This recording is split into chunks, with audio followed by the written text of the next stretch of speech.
Now dim the lights, maybe turn on a fan for that soft background hum, and let's ease into tonight's journey together. You're standing at the edge of a small medieval town square. The cobblestones are slick with spring mist, and the crowd is gathering, cloaks pulled tight and children on tiptoe. It's Palm Sunday, a big deal in these parts. The local friars have been rehearsing the chant all week, and you can smell incense drifting from the open chapel door, but no one's looking at the chapel. They're all staring down the road, because here he comes, a donkey. Not just any donkey either. This one has a red dyed ribbon braided into his mane, a garland of herbs around his neck, and two little velvet shoes on his front hooves. His ears are brushed smooth, his fur has been combed to a shine, and someone even now whispers that he's been blessed with holy oil.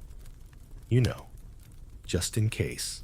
He's carrying the parish's largest carved wooden statue of Christ, steady and slow. His name apparently is Hugo. And yes, he knows he's the main attraction. Hugo clops through the village like royalty. People bow. Someone even throws petals. A boy tries to pet his nose and gets a gentle sniff in return. This isn't just symbolic. This is performance. Pageantry. Hugo is in effect reenacting the biblical tale of Christ entering Jerusalem not by horse or chariot, but as the book says, meek and lowly riding upon a donkey. In the medieval imagination, this moment wasn't just a story. It was alive, replayed every year with such detail that sometimes it wasn't even a statue the donkey carried. It was a live person dressed in white robes and a paper halo wobbling gently as the animal stepped across uneven flagstones. There's a reason towns competed to have the best donkey.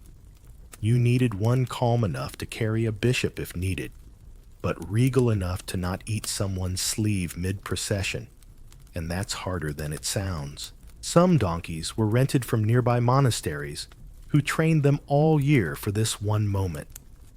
Others were local legends known to everyone by name and temperament.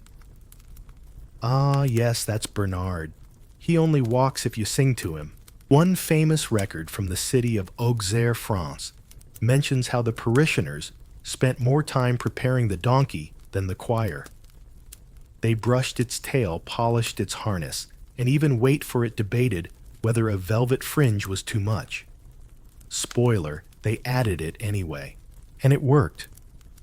People came from villages away to see that donkey. Because in a world full of mud toil and mystery, there was something profoundly comforting about watching a creature so humble become the bearer of the divine. It was symbolic of faith, sure, but it was also just really good theater. Here's your first historical fact for tonight. In 13th century Northern Europe, especially in France and parts of the Holy Roman Empire, the Palm Sunday donkey wasn't just an extra, it was the centerpiece. Whole towns shut down for the occasion. Church services paused while the donkey passed.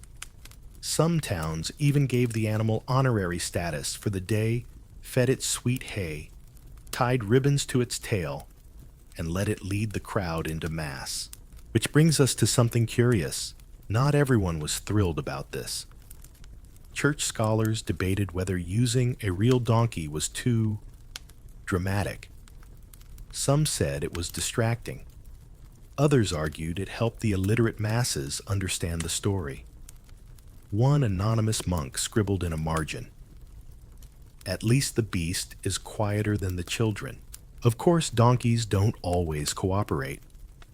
There's a tale from a village in Bavaria where the Palm Sunday donkey stopped midway through the route and refused to move unless someone brought it a handful of fresh apples. The entire congregation had to wait while a boy sprinted home. It's unclear if that donkey was ever invited back, but honestly, I think it deserved a raise. There's something poetic about how even during the most serious and sacred celebrations, medieval people made space for the absurd. The donkey wasn't just an animal, it was part of a sacred reenactment and part of the joke. It stood for humility, yes, but also stubbornness, unpredictability, and frankly, the shared knowledge that no matter how carefully you plan something, it might all hinge on whether a four-legged celebrity is in the mood. If you've ever worked in event planning, you understand this too well. Tonight, as you ease deeper into the cushions, or maybe adjust your blanket, just so imagine yourself back in that square. The bells are chiming now, faint through the mist. The donkey's hooves clack in rhythm. Someone's singing a hymn just off key. And you tucked among the villagers smile not just because of the pageantry, but because Hugo just stopped to sniff a cabbage cart. Even stars have their quirks. And sometimes being the center of attention just means walking slowly, ears up, and doing exactly what you want. Speaking of which, did you know medieval donkeys were sometimes given performance names? That's a fun way of saying the villagers voted and decided to call him Sir Clop-a-lot. Anyway, here's your first sleepy joke for the night. What do you call a donkey in a parade? A Bray. D. Winner. Why don't donkeys ever get stage fright? Because they're naturals at hee-haw dance participation. And finally, what's a medieval donkey's favorite hymn? All creatures of our braying king. Good night, Hugo. Palm Sunday's four-legged savior. You're walking behind the procession now, not quite clergy, not quite crowd. You've been handed a frond of something vaguely green, likely laurel, or yew, since actual palm leaves don't grow here, unless you're a bishop with import connections. Still, the symbolism holds. This is the reenactment of Christ's entry into Jerusalem, and everyone knows their role, except maybe the donkey. He's doing surprisingly well, though. The robe-draped figure on his back sways gently with every step, hands clasped, eyes serene, or maybe just trying not to fall off. Someone's trailing with a small broom to collect any accidents, because let's face it, even divine reenactments have cleanup crews. The crowd waves their branches and sings. Some chant in Latin, others mumble in whatever version of Hosanna they heard from their neighbors. Children try to get close to the donkey, and adults pretend not to be just as excited. You hear one lady whisper, "He's fluffier than last year's one." High praise. In many medieval towns, this wasn't just a local event. It was the event, the start of Holy Week. Months of preparation led to this moment, and the donkey of all creatures held the spotlight. There's something touching about that.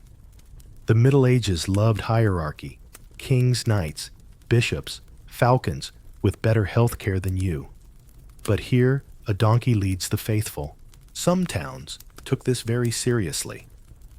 In Rouen, France, they even built a special wheeled platform shaped like a donkey, basically a donkey float, to ensure maximum drama and minimal cleanup. The priest would stand on the float, dressed as Christ's arms, open in blessing, pulled through the streets by young men singing hymns and probably regretting volunteering. Elsewhere, like in Beauvais, they preferred a live donkey. Why? Because it felt more real. The bumpy trot, the little ear flicks the occasional mid-walk stop.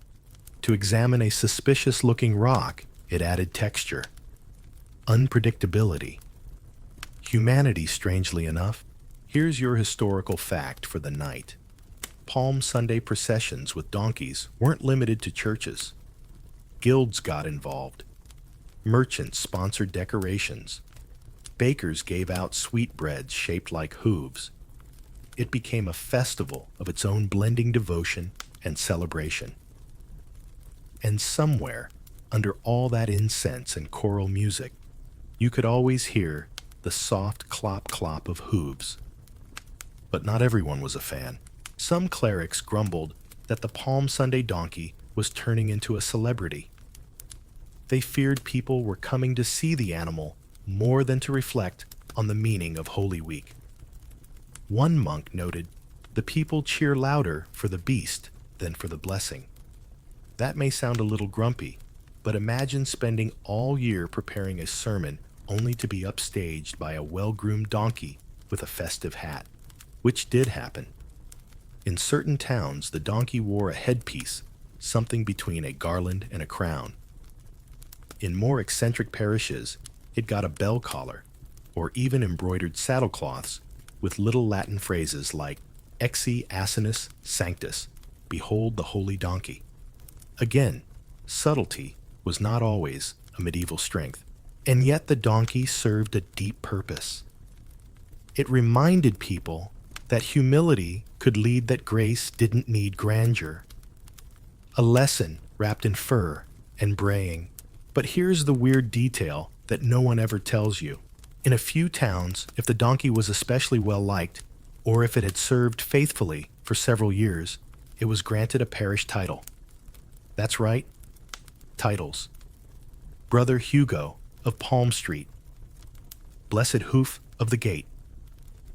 There's even one 14th century document referring to a donkey as the bearer of the burden of joy. It sounds like a medieval indie band, but it was entirely sincere. You pass a stall where a boy is selling tiny wooden carvings of the donkey. They're crude, but you recognize the shape, long ears, short legs, heroic expression. One has a flower painted on its side. Another has a tiny figure riding it. You buy one. It's oddly comforting. Now, let's get mildly academic. Scholars have long debated whether the Palm Sunday donkey's importance was theological or theatrical. Was it meant to inspire reverence through embodiment of Christ's humility? Or was it just good medieval spectacle, an excuse to gather, sing, and enjoy something a little different from the daily grind of plowing and plague? The answer, of course, is both. That's the magic of medieval life. They didn't separate the sacred and the silly as much as we try to. The donkey could be both a symbol of redemption and the reason a child laughed out loud during Mass. And that was okay. In fact, it was kind of the point. You hear the choir reach the final hymn. The figure on the donkey raises a hand in blessing.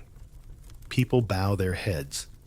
The donkey lets out a majestic bray. Perfect timing. Somewhere, a friar sighs. Somewhere else, a child giggles. And somewhere deep in the folds of this celebration, you realize this donkey isn't just walking. He's carrying centuries of tradition on his back. Hooves, steady ears, twitching heart full. Also possibly a belly full of apples. He totally stopped by the fruit cart earlier. And now, 3 gentle jokes to send you into deeper dreams. Why was the donkey chosen for the parade? Because he was the only one who could carry the weight of symbolism without complaining. What did the medieval donkey say when someone tried to ride him during rehearsal? Bray, it ain't so. And finally, what's a Palm Sunday donkey's favorite dance move? The holy hoof shuffle. Sleep tight hoof steps in the distance. When donkeys wore robes, the air smells faintly of wax and rosemary, and you're now inside the great stone nave of a church, not a grand cathedral, but the kind of local parish that's been standing slightly crooked for 200 years. Candles flicker. Wooden pews creak under the weight of cloaks' elbows and curiosity. And in the center of it, all proudly clip-clopping toward the altar, is a donkey. Wearing a robe. No, not a metaphorical robe. An actual tailored, laced up the front, embroidered at the sleeves, monk-style robe, modified for 4 legs, and an inconvenient tail.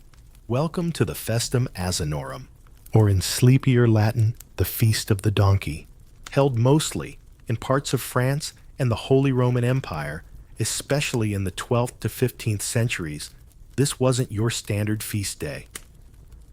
This was a celebration of one very specific piece of medieval theology, that even the lowliest creatures had a role in the divine story. And nothing made that point clearer than dressing a donkey like a minor clergy member and letting it walk into church during Mass. You blink. Surely someone's going to stop this. They don't. The priest nods.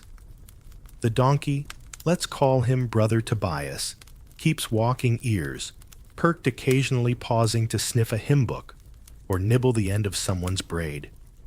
He's been trained for this. Probably. Or at least bribed with enough carrots that he's choosing obedience over chaos.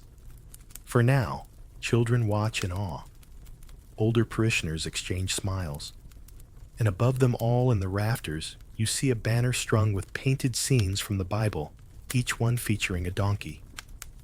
Carrying Christ, standing beside Mary, even in the background of the nativity stealing hay. Always present, always patient. Here's your historical fact for this part.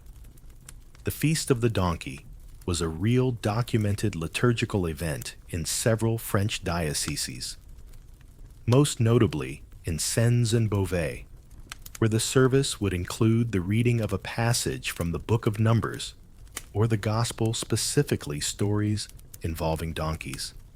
And at the climactic moment, the entire congregation would turn bow slightly.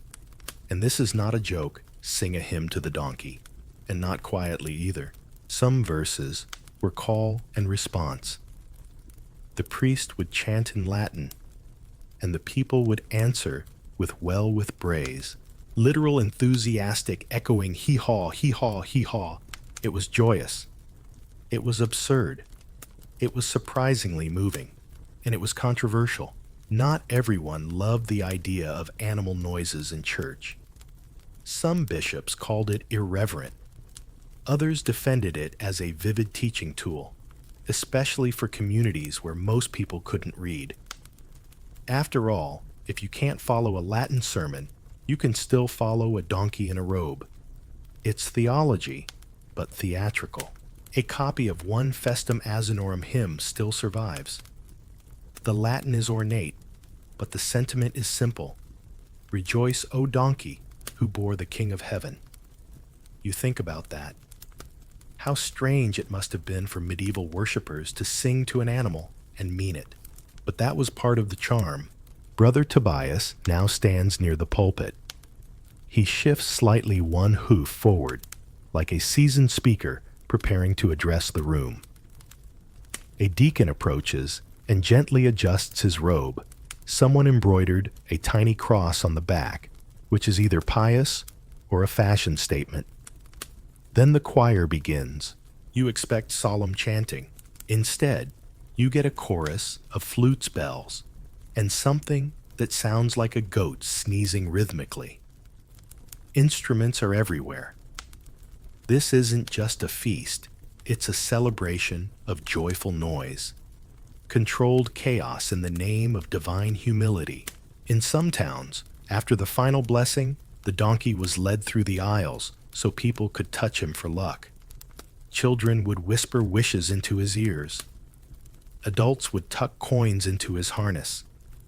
And if the donkey was especially patient, he'd be led to the church steps, where everyone would gather for a final hee-haw, amen. Now here's your odd but true aside. There are reports from the 14th century of donkey costumes being passed down through generations, as in actual cloth vestments, sewn and mended, named, and even stored with care between services. Some were made of velvet. One had tassels. At least two had bells. That's right. Donkeys had wardrobe departments. There's a mild academic debate around whether the Feast of the Donkey was part of a larger Fool's Festival tradition or a standalone act of reverence. Some scholars argue it was a form of inverted ceremony, celebrating the lowly to mock the powerful. Others say it was a rare, genuine embrace of humble symbols in sacred space. Personally, you think it was both, because nothing says Middle Ages like dressing a barn animal in ecclesiastical vestments and then trying to explain it to a visiting bishop with a straight face. Still, you're impressed. The donkey hasn't flinched. He hasn't bolted. He hasn't... Well, okay, now he's nibbling the edge of the altar cloth, but nobody seems to mind. The priest is smiling. The choir is still humming. And you're a little sleepy, but mostly enchanted. Sometimes the most enduring faith is slow, quiet, and furry. Now, tuck yourself a little deeper into your blanket as we end with 3 sleepy giggles. What do you call a donkey who leads a church service? A pastoral. Why did the medieval donkey get promoted? Because he always carried the congregation. What's a donkey's favorite type of hymn? Anything with a lot of he in it. Sweet dreams, Brother Tobias. The feast, where the donkey spoke. You're in a town square that smells like toasted barley and yesterday's rain. The stones are still damp beneath your feet, and the laughter is already spilling from the crowd like wine from a cracked goblet. Someone's juggling turnips. Someone else is playing a pipe with more enthusiasm than accuracy. And in the middle of it, all center stage, and completely unbothered by the noise, stands a donkey. A rather smug-looking donkey. He's wearing a ribbon around his neck, and a crown of woven straw atop his head, slightly askew. A child has painted faint stars on his flank. And standing beside him, holding a script and an air of exhausted theatrical pride, is a man in priest's robes, 2 sizes too large, dramatically preparing for what's about to happen. Because tonight, the donkey is going to speak. Not literally, of course, but sort of literally. Welcome to the more irreverent side of the Festa Macinorum, the feast, where the donkey, guided by a chorus of parishioners, delivers a sermon. This is the version that caused archbishops to lose sleep and young novices to take notes for future puppet shows. And somehow, it was still considered liturgical. Sort of. You find a spot on the edge of the platform, half hay bale, half someone's cloak, and settle in. A bell rings. The crowd hushes. The priest lifts his hands and begins, brothers and sisters, we gather today to hear wisdom from the creature who bore salvation upon its back. The crowd murmurs. Someone claps. Someone else accidentally drops a pear. Then comes the moment. He turns to the donkey and solemnly intones, "What say you, noble beast?" The donkey, as if on cue, lets out a low, echoing bray. The crowd erupts in laughter applause, and in some corners confused awe. That might have been planned. It might not. Either way, the priest nods gravely. So saith the donkey. And so we shall reflect.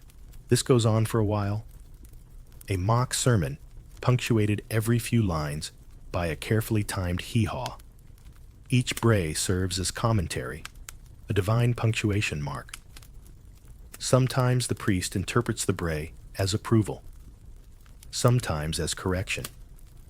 Once, when the donkey sneezes and flings a bit of hay at a candle, he declares it a parable about humility and flammable pride. Here's your historical fact. Records from Beauvais and parts of southern France in the 13th century describe a full liturgy of the donkey, where the animal was not only present in the sanctuary, but played a central participatory role. And in some cases, the congregation was instructed to bray with it in call and response. Picture it. A priest calls out a verse, and the reply isn't amen, but a full-throated ee-yaw. Not every church approved of this, of course. There were letters. Many, many stern letters. But for the towns that embraced it, this wasn't mockery, it was revelry. holy joy dressed in hay and humor. An inversion of the usual order to remind everyone, if just for one day, that Grace could wear hooves. Here's the curious bit. The sermon was often good. Behind the braying and the playful tone, the text usually written in advance by a local cleric with a flair for drama taught real lessons. About service, about the quiet strength of beasts of burden, about how salvation didn't ride in on a white stallion, but on a creature most people overlooked. It was storytelling with layers, and it resonated. People left those services not just laughing, but talking. They'd recall the bray that came right after the line about pride, or how the donkey refused to face the altar until someone moved a bowl of onions. And they'd carry that memory into their week, their year, their sense of what the sacred could look like, which apparently sometimes involved donkey drool on the front pew. Tonight's donkey, let's name him Martin, has clearly done this before. He stays mostly still, except to nudge a basket of apples closer with his nose. A child nearby reaches out gently and is rewarded with a warm huff of breath. Martin doesn't speak Latin, but he understands presence. After the final bray, the priest kneels, raises both hands, and declares, "May the wisdom of the humble guide your steps." The choir responds with a soft melodic chant that somehow weaves in the cadence of a donkey's call. And then the closing procession. Martin is led back down the aisle, still crowned, still dignified, with people bowing or patting his side as he passes. Some even murmur blessings. Not for luck, for gratitude. You lean back and exhale. The hay tickles your nose. The candlelight glows amber against the stone. And somewhere behind the laughter and the absurdity, you realize something gentle and true. The Middle Ages were not humorless. They understood that sometimes wisdom comes from the most unexpected places, and sometimes it wears robes and brays in rhythm. Now, as you drift just a little closer to sleep, let's end with a few final chuckles. Why did the donkey start a sermon? Because he heard the congregation was all ears. What do you call a donkey with a theology degree? Associate pastor. Why don't medieval donkeys need microphones? Because their point always comes across loud and bray clear. Rest well, dear listener. Martin would be proud. Liturgy with a bray. It's morning now. Well, medieval morning, which means the sun is somewhere behind the clouds, and the church bell is ringing like someone's late to their own sermon. You shuffle toward the chapel once more, not quite sure if you're still dreaming. Last night, after all, you witnessed a donkey give a sermon. But today the donkey sings. You step inside. The nave is dressed in festival cloth, deep greens and faded golds. Incense wafts through the space in waves, like someone spilled a bottle of ancient perfume and decided to go with it. The congregation is already seated, and in the front row, tied gently to the railing of the choir stalls, is the donkey. Different one this time. She's smaller, with white around the eyes, and a bell braided into her mane. Her name, you're told, is Isabeau, and she's about to perform the most musical liturgy of her humble life. This is not quite a mass. It's more of a blend, a sacred meets silly ritual nestled within the church calendar, like a hidden verse. Somewhere between the Feast of Fools and the Song of Songs, the donkey is invited to bray, and not just once, on cue, with rhythm, as part of the music. You settle in. A cantor steps forward, clears his throat, and begins chanting in slow, solemn Latin. The choir follows. The organ hums softly, wheezing like an old man sighing in time. And then, after a particularly high note, there it is, a single, drawn-out, perfectly timed hee-haw. Everyone smiles. Some laugh. No one is shocked. This is liturgy with a bray. Here's your historical fact for the night. According to records from 13th century Beauvais, the processus asinorum, or donkey mass, included a scripted role for the donkey, whose responses were brays inserted at key moments in the chant. These were not spontaneous sounds, they were rehearsed, or failing that someone from the choir would mimic them with trained commitment and dramatic flair. You imagine that audition. Can you sing bass? No. Can you imitate a donkey in D minor? Absolutely. Perfect, you're hired. Scholars still argue whether these brays were intended as satire or if they were a nod to the idea that all creation animals included could join in praise. The latter sounds more poetic, the former more plausible. The truth? Probably a bit of both. And the result? Joy, not chaos, not mockery. Joy in its purest, most unexpected form. The kind that bubbles up when you realize no one's pretending the donkey is sacred, but everyone agrees she belongs here. At least for today. Isabeau stands quietly. She's not braying every moment only during her lines, which as you read along in the curious little booklet handed out at the door, are marked with a neat symbol that looks like a hoof print. You glance up. The cantor sings, the choir echoes, and again, hee-haw. Right on time. Somewhere, a child gasps in delight. A nun snorts into her sleeve. The priest, completely unfazed. He's heard worse. There's something beautiful about how unbothered medieval people were with blending the sublime and the ridiculous. In their minds, sacredness didn't always require solemn silence. It could laugh. It could sing. It could bray. And today, Isabeau is the soloist. You learn that in some versions of the donkey mass, the final hymn was a call and response between the priest and the congregation, except instead of saying, Amen, the people replied with brays. Scholars have transcribed it.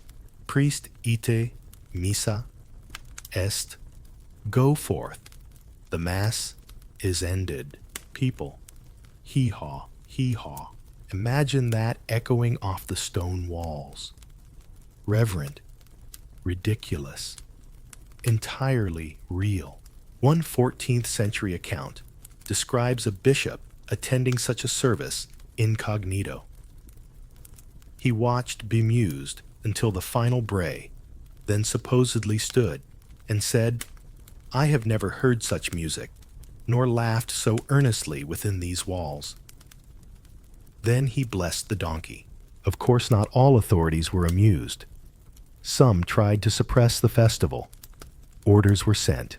Scrolls were unrolled. But year after year, the donkeys returned their brays, bouncing between the pillars, carrying something no doctrine could fully silence communal joy. You look at Isabeau standing there so calmly in a church robe tailored for comfort, not style. Her bell jingles when she shifts. The cantor bows to her during the final stanza, and she, possibly just stretching, lets out one last note. Loud, honest, perfect. And the people say amen. You feel it then deep in your chest. Not just the humor, but the humanness of it all. That someone, hundreds of years ago, stood exactly where you are and laughed at the same sound. That they too found peace in absurdity. That sleep-like faith sometimes begins with a bray. Now close your eyes, soften your shoulders, and enjoy these last quiet chuckles. Why was the donkey chosen for the church solo? Because her pitch was divinely unrefined. What do you call a medieval choir of donkeys? A Bray sickle ensemble. And why did the donkey always stand near the organ? Because she liked to be close to heard music. May your dreams tonight be filled with sacred silliness and very well-timed hee-haws. of Mules and Mockery. It's later now, and you're wandering through the muddy streets of a market town where the air smells like bread brass and mild judgment. Stalls line the crooked roads, merchants shout half-truths about onion prices, and a group of children are gleefully tying ribbons to the tail of a statue. Not just any statue. A mule made of straw and old cloth, perched awkwardly on a wooden platform, with wheels so wobbly they look like they're trying to walk away. Someone's drawn eyes on it with coal and stuck a fake tongue out of its mouth. It's wearing what might be a bishop's hat or just a badly folded bucket, and someone has carefully painted the words, "His Grace, the Mule of Mayhem," across the side in very uneven Latin. You've stumbled into the other side of the donkey legend, not reverence, ridicule. This is mockery made public, gleeful, and oddly specific. The donkey may have had its day in church, but out here in the streets, and increasingly in the satire-filled corners of late medieval Europe, it became something else, a mirror for human foolishness. And when the donkey wasn't enough, people turned to its cousin, the mule. Because if a donkey symbolized humble service, a mule symbolized stubborn pride and awkward pretension, and that made it perfect for parody. Here's your historical fact for tonight. During the 14th and 15th centuries, as civic festivals grew more theatrical, donkeys and mules often featured in satirical plays and street performances. They were used not just as props, but as living metaphors, carrying fake royalty, mocking court figures, or serving as comic judges in beast trials. In some cases, an entire comedy would revolve around the slow realization that the most dignified character was actually a mule in disguise. You're handed a warm roll by a baker who gestures toward the square and says, "They're crowning the mule in 5 minutes. Best seats by the fountain unless it leaks again." You thank him and head over. In the center of the square, a small platform has been decorated with faded cloth and pine branches. Atop it stands the straw mule, and around it a mock court is assembled townspeople dressed as exaggerated versions of scholars, clergy, and minor nobility. One man's hat is taller than his body. Another wears a beard made of string. Everyone's grinning like they know this is ridiculous, and that's the point. A trumpeter, whose trumpet appears to be a wooden spoon, plays a very off-key fanfare. The announcer clears his throat and proclaims, "We are gathered here under no divine authority to honor the one, the only His Holiness, the Mule Wise, Judge of Festival Folly." The crowd cheers. The mule's head bobs slightly in the breeze. A clerk steps forward to read the day's legal decisions, all absurd, all delivered with grave solemnity. Let it be known, he says, that all geese found guilty of honking before sunrise shall be confined to the bakery, where they will be forced to listen to sermons on patience. Laughter erupts, and further, he adds, anyone caught walking with the dignity of a mule shall henceforth be taxed for every tail swish. At this point, the children can't hold it in. They're rolling in the mud, laughing. And honestly, so are you. Because this is what mockery looked like in the Middle Ages, sharp-shared and safely packaged in performance. A way to joke about the powerful without inviting too much trouble. A space to laugh at ourselves in donkey form. Now for the quirky, historical aside, some medieval towns went even further. They held feasts of the mule bishop, where an actual mule or donkey was led through the city, dressed in mock bishop attire, with a choir of townspeople singing parodies of church songs. These were complete with fake blessings and very real pies thrown at fake cardinals. It wasn't just mischief, it was catharsis. When life is full of famine, war, and the occasional plague laughing at a mule dressed like a pope, might be the healthiest decision of your week, but of course not everyone approved. Ecclesiastical records show many attempts to suppress such festivities, particularly when the satire cut too close to real corruption. One letter from a bishop in Mainz reads, "The mule has brayed too far. Let the festival end before the people forget their place." Spoiler, they didn't listen. The mule, it seems, was too powerful. Not in body, but in symbol. A creature stuck between horse and donkey, between wild and domestic. It became the perfect character for poking at institutions that felt equally in between. And maybe that's why, in the grand parade of history, the mule keeps showing up. Not just as a beast of burden, but as the fool who knows he's a fool and winks at the crowd as he walks by. Tonight, as you rest your head and drift slowly into that dream hazy fog, imagine the crowd parting for a straw mule pulled on a cart, children singing badly, and someone solemnly declaring, "Let no cabbage be judged before its time." Absurdity has never been so structured. Now 3 sleepy smirks before your mind goes soft as old velvet. Why did the mule get kicked out of court? Because he kept making braceless objections. What's a mule's favorite legal term? Hey corpus.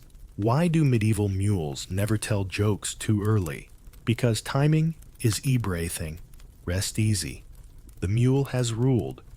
Court is adjourned. A tale among bishops. You're standing near the back of a small rural cathedral, one of those places where the bells are slightly out of tune and the pews have more personality than polish. Today, something's different. There's an energy in the air. Not the usual incense and psalms kind. More excited, mischievous. The kind of buzz that means either someone spiked the sacramental wine or something deeply ridiculous is about to happen. You lean in. A procession is forming near the altar. Choir boys fidget. A monk adjusts his robe like he's hiding cookies underneath. Then through the nave doors enters the guest of honor. 4 hooves, floppy ears, and a tail twitching with visible boredom. The donkey. Only this time, he's not just walking. He's leading, clothed in a slightly too lofty bishop's, stole a gold cloth draped dramatically over his back, and a paper mitre balanced gingerly between his ears. The donkey processes down the aisle like he owns the place. The congregation stands. Someone coughs into their sleeve to suppress a laugh. A child claps. A nun nods solemnly, either in approval or because she's too polite to object. But there's no mistaking it. They're following him because today is the bishop's donkey day. Well, unofficially. The term never made it into the liturgical calendar. But there are real accounts of donkeys playing the role of ecclesiastical leader during certain parody feasts, especially during the Feast of Fools. These festivals flipped authority upside down. Choir boys became bishops for the day. Pages led processions, and sometimes, a donkey donned the symbols of office and was paraded like the Pope himself. Here's your historical fact for tonight. In some parts of 14th century France and Switzerland, the Episcopus Asinorum, the bishop donkey, was more than a joke. It was a theatrical tradition, layered with satire reverence and just enough chaos to keep the bishop watching nervously from the wings.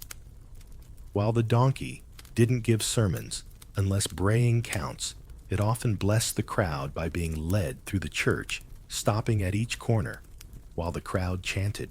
A few brave parishes even placed the donkey in the bishop's ceremonial chair. Yes, the donkey sat in the cathedra, well stood in front of it, or chewed part of it. Records differ, but the symbolism was clear for one day humility reigned, or maybe absurdity, or both, probably both. Tonight's donkey, let's name him. Norbert looks surprisingly composed. The paper miter is slipping a little, but a choir boy hops over and adjusts it like he's handling a crown. The crowd murmurs as Norbert turns his head and slowly surveys his congregation ears, twitching like he's deciding who's worthy of forgiveness and who smells like turnips. The monks lead him to the altar. A short chant begins half serious, half snicker. The chorus includes the Latin phrase Domen asine dona pacem. Lord Donkey, grant us peace. It's almost beautiful, and yet completely absurd, which is honestly the magic of it. Now, for tonight's odd little footnote, one record from a Flemish abbey includes a marginal illustration, possibly drawn by a bored scribe of a donkey in full bishop regalia, giving communion to a line of geese. The scribe captioned it simply, Asinus docet, the donkey teaches. No one's sure if it was satire metaphor or the result of very poor ventilation in the scriptorium. Either way, it exists. And that's the thing. People didn't pretend this was all serious. They knew it was silly. But within that silliness lived something important. A release. A wink at power. A way of saying yes. The world is full of rules. But today, we'll let the donkey wear the hat. You smile as Norbert is led to the side of the altar and presented with a bucket of fresh water and a very reverent apple. He takes the apple first. Sensible choice. Then in a moment of perfect comedic timing, he turns, raises his tail, and no, don't worry. Just a twitch. A symbolic gesture. The congregation chuckles, and a nearby priest says, Truly, his judgments are swift. It's hard not to fall a little in love with this moment, because where else can you find the sacred and the ridiculous so happily tangled together? A bishop once tried to ban the donkey festivals, entirely calling them a mockery of clerical dignity. The townsfolk responded by dressing 2 donkeys instead of 1. One to lead the procession, the other to follow him just in case the first one got tired. Now that's planning. As you sink into sleep, picture Norbert, regal and resigned, chewing slowly in front of a stone altar, while the choir sings a slightly off-key hymn written just for him. He may not understand Latin, but he understands attention. And now, 3 gentle jokes before we bray goodnight. Why did the donkey refuse to take off the bishop's hat? Because he wanted to keep his papal privileges. What's a bishop donkey's favorite blessing? Go forth and eat in peace. Why was the bishop late to mass? He followed the wrong assistant. Sleep well high and holy. Norbert would approve. Parades and pancakes. It's festival day, and the entire village smells like joy and batter. Somewhere nearby, someone's dropped a skillet into a fire because you catch a whiff of slightly charred pancake. There's music, flutes, drums, and whatever sound a sheep makes when it's being forced to wear a ribbon. And just past the edge of the square, lined up like a row of surprisingly cooperative clouds, are 3 donkeys wearing hats. Hats, not miters this time. These are soft, floppy, and wildly impractical for wind. One has a feather. One has a small bell. The third has something that might once have been a meat pie. Welcome to the Great Donkey Parade. You're handed a hot pancake on a wooden plate. It's a little burnt, but also somehow perfect. Children dart between legs chasing paper butterflies on sticks. A man shouts, "Make way for Lady Marguerite III," and gestures to a donkey draped in purple linen, dragging a cart filled with rosemary bundles and fresh eggs. It's hard to say whether the eggs are symbolic, but no one is arguing. They're too enchanted, because in this corner of medieval festivity, donkeys are no longer just religious symbols or targets for satire. They're community mascots, paraded not for power, not for parody, but for joy, and occasionally pancakes. Here's your historical fact. In many medieval festivals, especially spring and harvest celebrations, donkeys played a starring role. They carried garlands, ceremonial bread, and sometimes even effigies of saints. More importantly, they served as anchors for games, dances, and contests. You weren't celebrating with the donkey. You were celebrating around it, like a furry maypole that sometimes sneezed. A trumpet sounds. It is again just a hollow gourd with holes, but it's the thought that counts. The donkey parade begins. Leading the way is old Gerard, the town's most respected baker and part-time drummer, walking alongside a donkey named Pepin. Pepin has daisies tied to his ears and a dignified expression that suggests this isn't his first rodeo. Following him is a young girl with a basket of pancakes, tossing them gently into the crowd like sacred frisbees. One lands on your sleeve. No one questions this. The games begin. There's the donkey tug, where villagers attempt to persuade a particularly sleepy donkey to walk forward without using food force or flattery. Spoiler flattery usually wins. There's the Bray off, where participants compete to mimic the perfect hee-haw, judged by a blindfolded elder with suspiciously good hearing. But the highlight? The tail match. This one is truly something. A cloth donkey, painted roughly nailed to a board and hung at shoulder height, stands in the middle of the square. Contestants are blindfolded, spun 3 times, handed a woolen tail dipped in berry juice, and told to pin the tail with honor. Prizes range from a flask of mead to yes, more pancakes. You watch a group of teenagers attempt it. One misses entirely and pins a surprise chicken. Another lands right on target and is instantly declared Sir Donkalot for the day, crowned with a wreath of basil.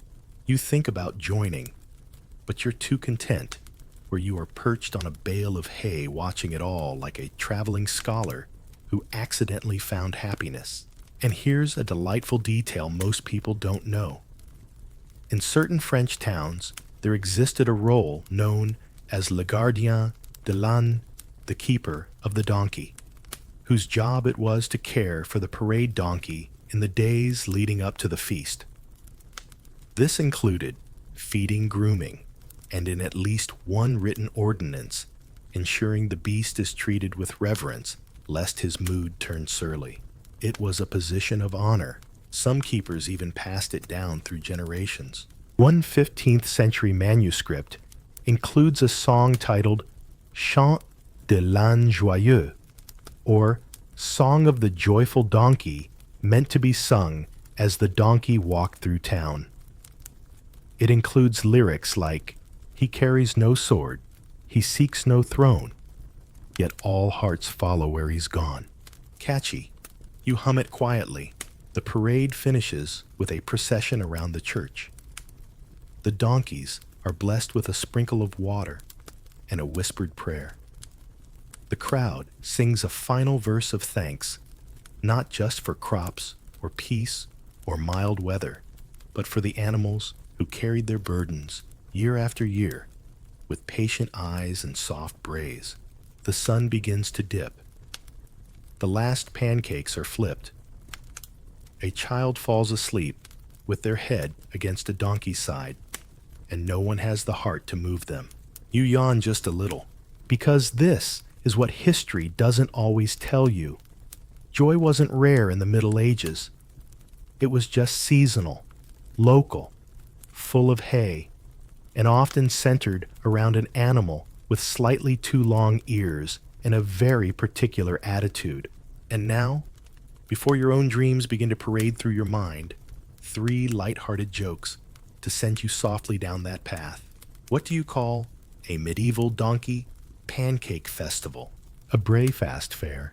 Why did the donkey get kicked out of the tail game? Because he always knew where his behind was.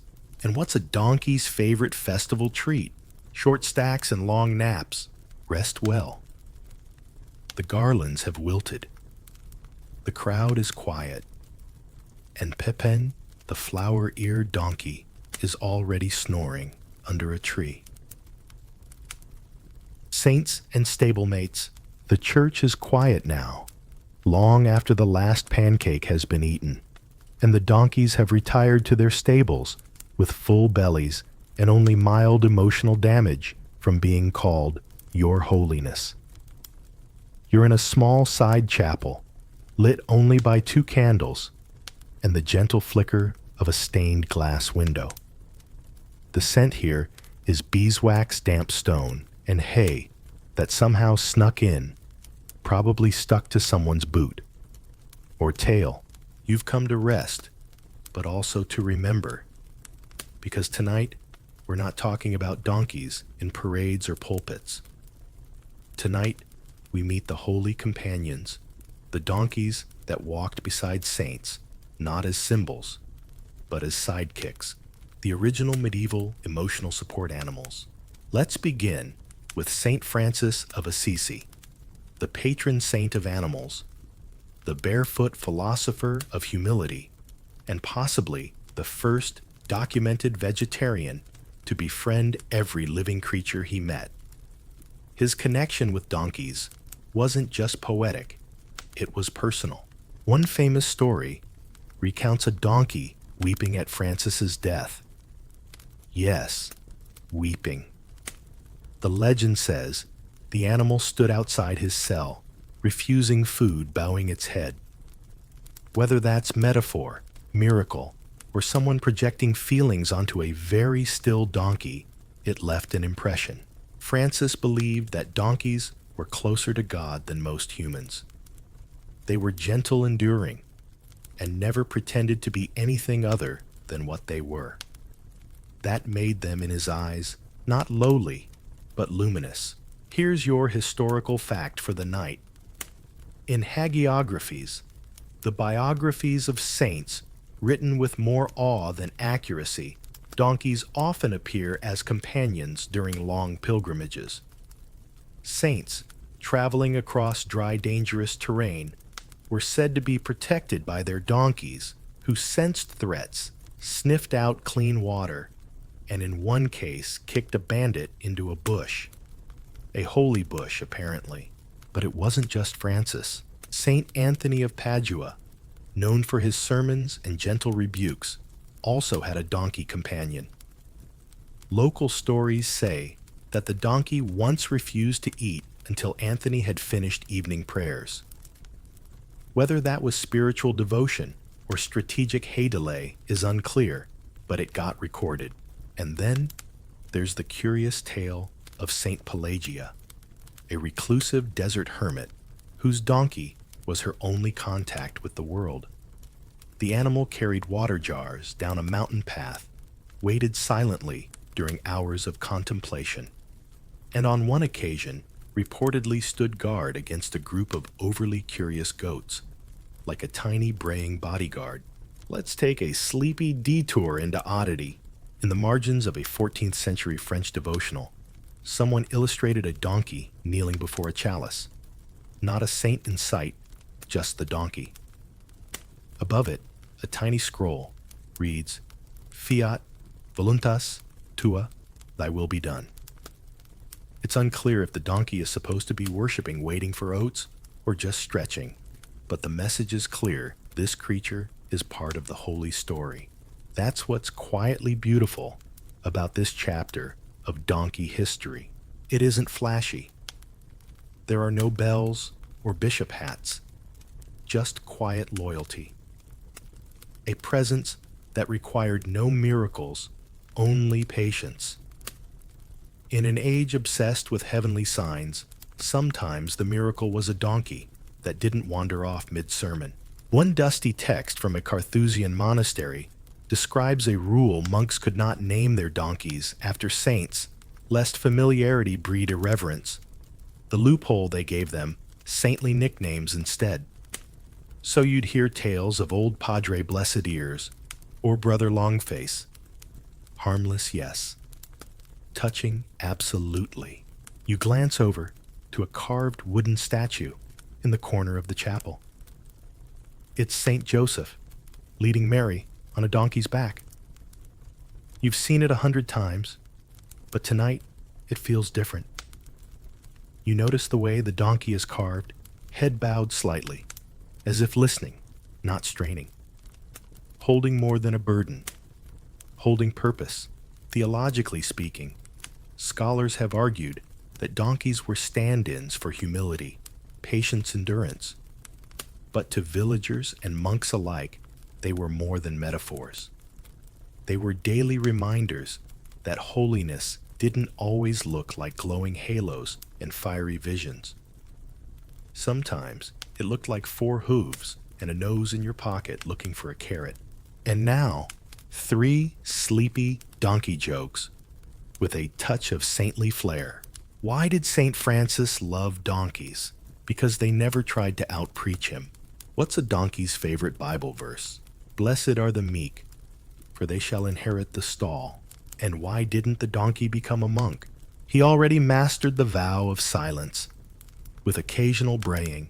So tonight, as the candles dim and the chapel quiets, let your breath slow with the rhythm of ancient hooves on a dusty road. You are safe. You are steady. You are walking beside saints. And someone, probably named Brother Longface, is carrying the bags. Medieval mascots in fur. It's fair day, and you're not quite sure where to look. Everywhere you turn, something is bouncing, braying, jingling, or just vaguely on fire. There are puppet shows about dragons who can't cook wandering minstrels, making up songs about people's hats, and a man selling miracle beetroot that allegedly heals heartbreak and gout. He has a donkey beside him naturally. But this isn't just a cart-pulling assistant. This donkey is wearing a cape, a velvet cape with tiny gold tassels. And wait, is that a badge? Why, yes. Yes, it is. This is officially a mascot, a furry, 4-legged, deeply unfussed celebrity in the middle of the crowd, blinking slowly like he's seen too many fairs and eaten too many questionable apples. The badge reads, Sir Clavius Keeper of Good Luck and Parsnip Security. No one's questioning it, and just like that, you're introduced to one of the lesser-known but entirely delightful phenomena of the Middle Ages, the honorary donkey. Here's your historical fact for the night. In several regions of Europe, especially France, the Low Countries, and parts of Italy, donkeys were not just labor animals. They were mascots, celebrated, decorated, and occasionally knighted. Town fairs, trade guilds, and even traveling performers adopted donkeys as good luck charms and symbols of resilience. Some guilds even gave them titles and tiny garments. One particularly confident bakers' guild in Bruges dressed their mascot donkey in a cape made of flour sacks and declared it Sir Yeastington. No, really. You move through the fair, where more donkeys await. There's one, standing beside a juggler, wearing painted wooden wings. The angel of provisions, according to the sign. Another has a lute strapped to its side and is being introduced as the bard who never lies.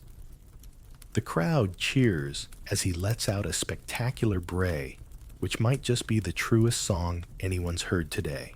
And over in the corner, there's a line of children waiting patiently to pet Lady Donkabeth, who reportedly predicted the weather last week by sneezing before a thunderstorm. She's standing beside a monk who's trying to sell dried figs and spiritual advice. It's absurd. It's perfect. Because mascots weren't just for fun, they were focal points. In a world where symbols mattered deeply, and every guild town or group tried to outshine the next with banners, colors, and slogans, a decorated donkey was both a walking billboard and a charming distraction. Especially if it could bow on command. Or, more realistically, if it occasionally pooped on a rival's shoes. Let's take a weird sidestep here. In 1423, the city of Lyon recorded the official cost of outfitting their guild donkey. The list includes 1 blue velvet saddle blanket, 2 bells not exceeding medium cheer, and a brass medallion reading, "He who carries our fortunes." The donkey's name was Roland. He reportedly kicked a jester once and became a local legend. There's also the mysterious Donkey of Dijon, referenced in a marginal note by a merchant chronicler. This donkey, he writes, had its own tent, at festivals was fed a custard tart every midsummer, and wore a collar made from discarded rosary beads. It was said to bring luck to any couple that walked around it 3 times, unless it was asleep, in which case you had to whisper your wish to its tail. Naturally, back at your fair, someone starts a chant, donk, donk, donk. A parade begins. It's small, 3 donkeys, 6 children, 1 adult wearing a tunic made entirely of cabbage leaves, but it's loud and determined. The donkeys lead heads, high bells, ringing capes, fluttering slightly in the breeze. 1 has a flower crown, 1 has shoes. Shoes, little leather sandals with buckles. You feel like you've seen everything, and yet you know there's probably a donkey somewhere here, wearing spectacles and quoting Aristotle. And that's the real joy. Medieval people, for all their piety and plague problems, knew how to love a good mascot, especially one that embodied strength, stubbornness, and the ability to nap standing up. Traits anyone in the 14th century or the 21st can admire. Now snuggle into your blanket and listen for the faint jingle of donkey bells from a time long gone. And here come your 3 sleepy chuckles. Why did the fairground knight retire his warhorse? Because the donkey had better branding. What do you call a donkey in velvet with a badge? A brained ambassador. Why do medieval mascots always win hearts? Because they don't say much, but they've got stable charisma. Close your eyes now. The fair is winding down. The last pancake's been flipped, and Sir Clavius is resting his head on a bale of hay, dreaming of tassels and thunder. The Bray that echoed in Latin, you're in a scriptorium now, or something very much like one. A long, quiet hall, lit with latticed windows and scattered pools of sunlight, smells faintly of ink, old parchment, and baked onions from someone's forgotten lunch. Quills scratch. A monk sneezes. And somewhere softly, almost sacredly, a bray rings out. Hee-haw. No one even looks up. Because here, even in the holy halls of Latin letters, a donkey's voice has its place. You're in the heart of a monastic community, where for reasons both reverent and ridiculous, the donkey's bray has been transcribed into liturgical Latin. You shuffle closer to a desk where a sleepy-looking scribe is bent over a folio. On the page is a hymn standard stuff, at first Laudamus te Domine, and then like a divine prank, an entire stanza of carefully scribed phonetic braying, ha, ha, he, ha, who, complete with musical notation. You blink. He notices shrugs and gestures as if to say, it's in the rubric. What can you do? Here's your historical fact for tonight. In several surviving manuscripts from the 13th and 14th centuries, especially in French liturgical traditions associated with the Feast of the donkey's bray is not only described, but written into the music. These weren't informal jests. They were transcribed in neumes, the medieval music notation system, with full choir participation expected.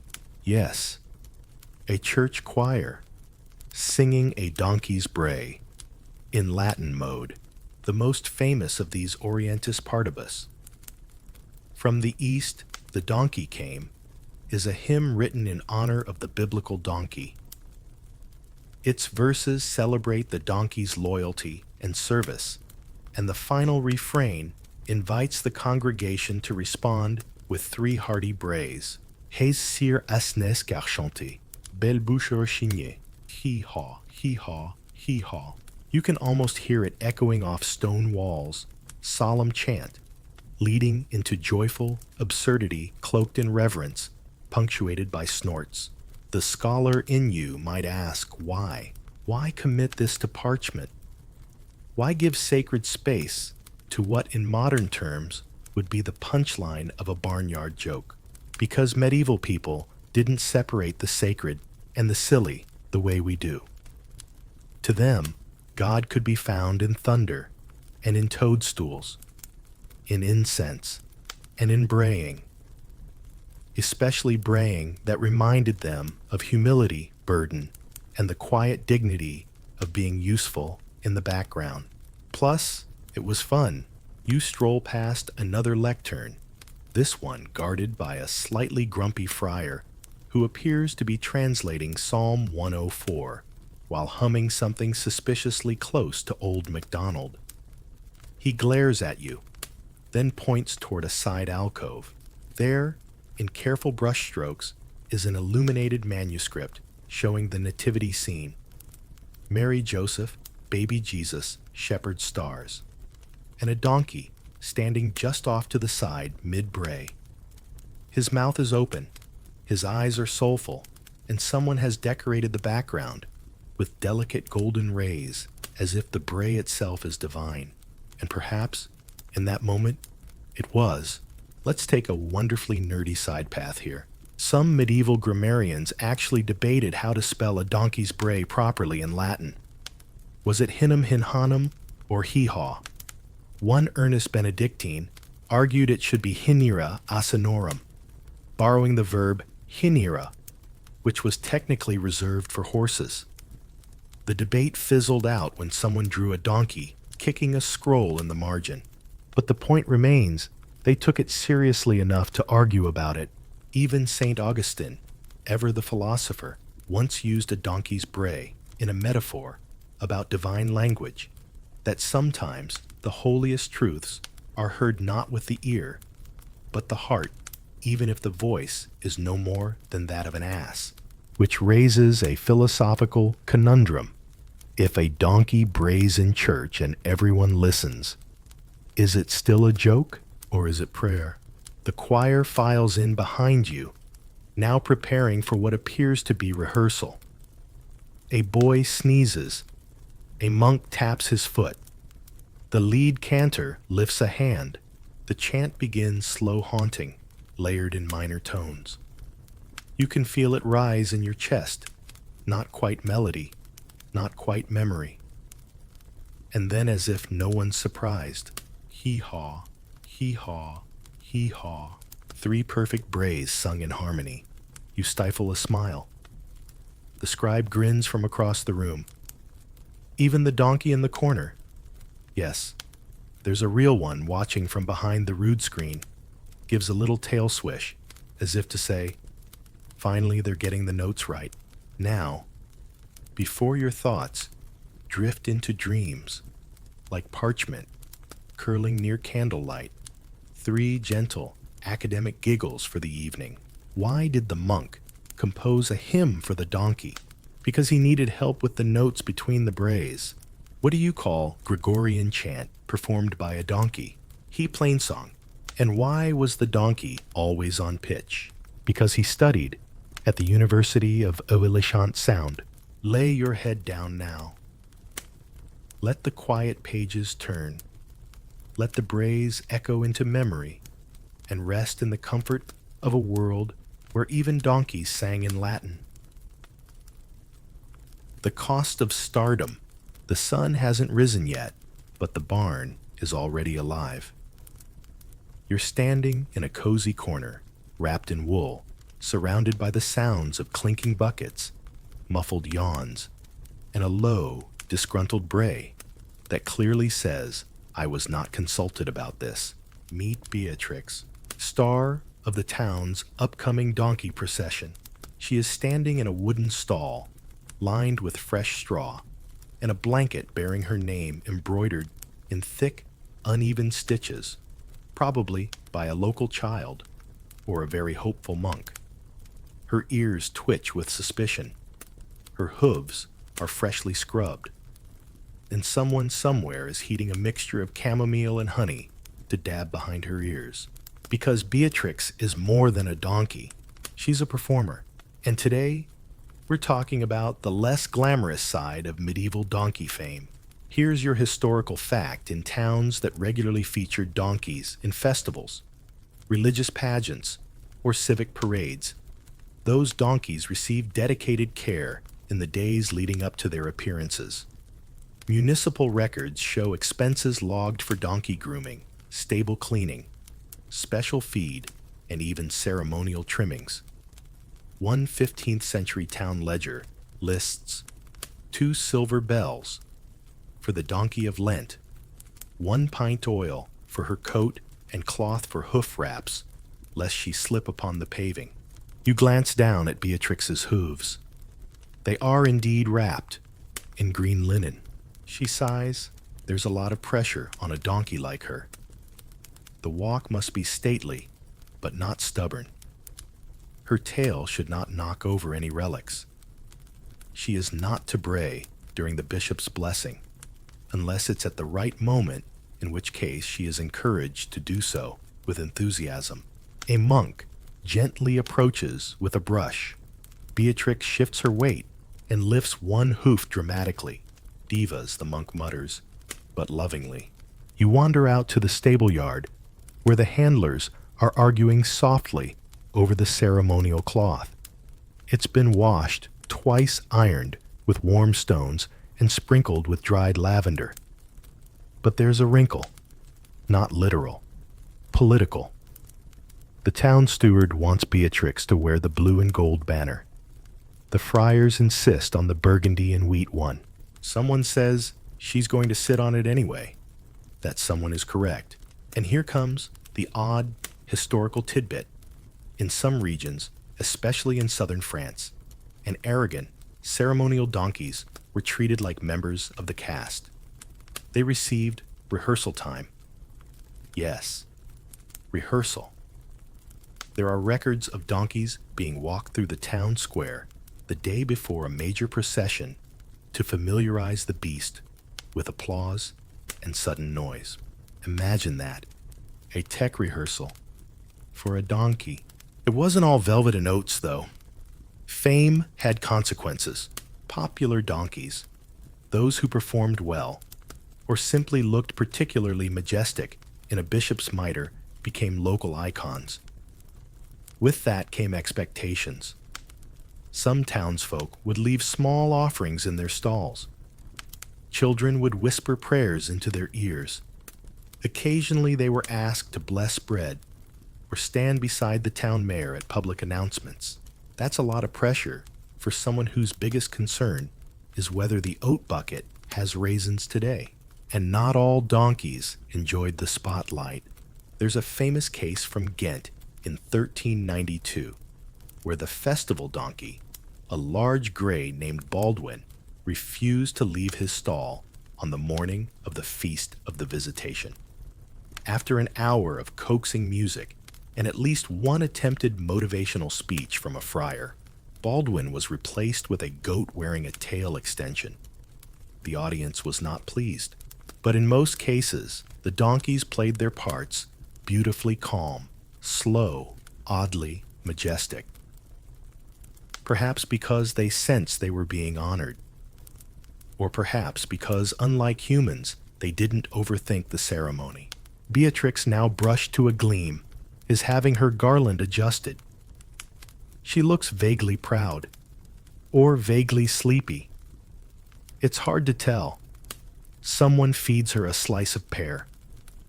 She accepts it with the weary grace of a performer who knows the show must go on, even if it starts at dawn and includes 30 children waving sticks. You walk beside her for a moment and she nudges your sleeve. You smile, because that's the quiet truth behind all the pageantry, all the velvet and hymn braying and awkward public titles. Someone still had to feed the donkey. Walk her, brush her, wrap her hooves, keep her calm when the drums began, and the crowd swelled, and the priest forgot his line, and someone did, every time, because in her own way, Beatrix was sacred. Not because she knew it, but because everyone else did. Now tuck yourself into your own warm stall and enjoy these 3 sleepy Snickers before you drift off. Why did the famous donkey demand raisins? Because she had a clop-riddy status. What's a celebrity donkey's favorite bath product? Medieval mane and prayer. Why do donkey stars never complain? Because even their silence gets a standing bration. Close your eyes now. The garland is in place. The bells are tied, and Beatrix is ready to shine, whether she wants to or not. Ears in the archives. You're deep underground now, not dungeon deep, just cool stone and silent footsteps deep. The kind of medieval archive where the air smells like old ink and faintly of sheep. Shelves groan under the weight of bound parchments, and you tiptoe past them like you're in the presence of royalty, or at least one very judgmental librarian ghost. There's a single flickering lamp, a sturdy table, and a curious document lying open left there by someone who clearly got distracted. And on the page, ears, donkey ears, drawn carefully in the margin next to a Latin sermon. One ear is perked, the other is flopped lazily. Someone, a monk with a sense of humor and possibly too much free time, has added the caption, Auris Sanctissima, in tiny script. The holiest of ears. Welcome to the strange and wonderful world of donkey doodles and medieval manuscripts. Here's your historical fact for the night across Europe in monasteries and university scriptoria. From the 12th to 15th centuries, donkeys appear frequently in marginalia. Those strange little drawings that fill the empty space beside sacred or scholarly text. They weren't random. Sometimes they mocked the author. Sometimes they illustrated a moral. And sometimes they were just very good ears. You turn the page. Now the donkey has a crown and a scroll in its mouth. You flip another. This time, a donkey is standing on its hind legs, poking a bishop with a quill. No explanation. Just a tiny star above its head, and the word sapientia, wisdom. You smile, because in a time when most people couldn't read these images, did the heavy lifting of commentary.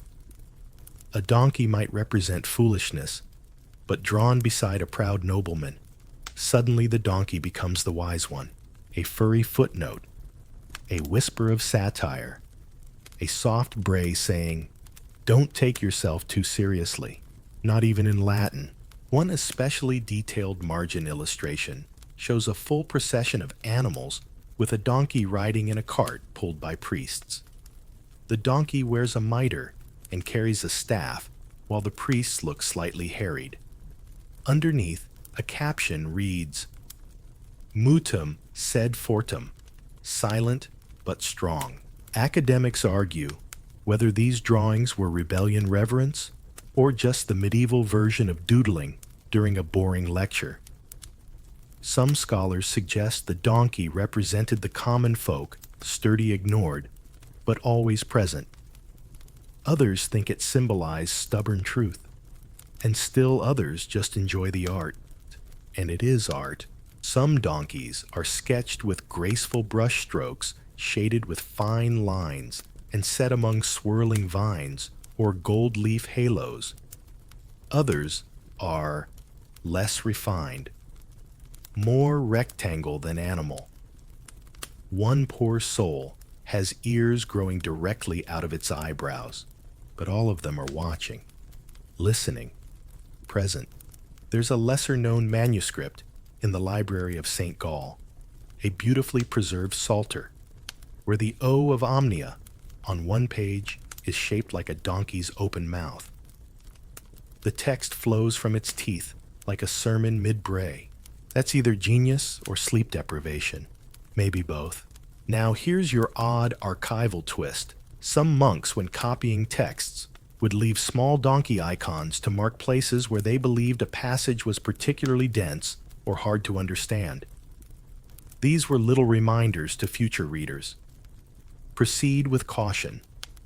This section is stubborn. In some ways, you think the donkey became the scribe's mascot, not because it was grand, but because it was honest, unpretentious, practical. Just like the men who spent their lives copying the wisdom of others, one line at a time. You lean back in the wooden chair, its legs creaking like an old monk, clearing his throat, and take one last look at the page. A new drawing now. A donkey curled in sleep beside a lectern. A tiny book open beside it. A candle burning low. Underneath a single word, requiescat. He rests. Now so do you. But not before 3 gentle giggles from the margins. Why don't donkeys make good copyists? Too many hee-haws in the footnotes. What's a donkey's favorite part of a manuscript? The marginalia, naturally. And why did the monk draw a donkey instead of a lion? Because the lion wouldn't sit still for illumination. So tonight, close your eyes and let the flicker of candlelight illuminate not grand battles or royal feasts, but little ears, quiet corners, and the steady work of ordinary wisdom. The archives are listening.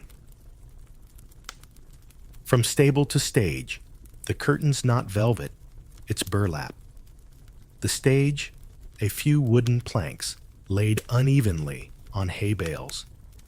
The audience is restless, munching on roasted chestnuts, wrapped in cloaks, murmuring about the cold.